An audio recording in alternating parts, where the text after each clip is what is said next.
రక్తం పంచుకొని ఒకటే ఇంటిలో జన్మను ఎత్తి కూడా పెరిగిన అన్నదమ్ములైన అక్క చెల్లెళ్ళైన వేడుక ఏదైనా జరిగితే తప్ప కలుసుకోవడం జరగదాయే మనసారా మాట్లాడుకోరాయే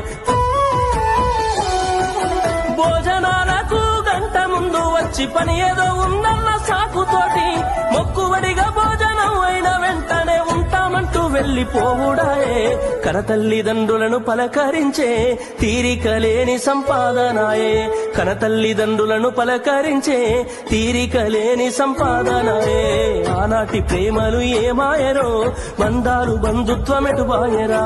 డబ్బు బంధాలే మిగిలేనురో మనుషులే దూరమయ్యేనురా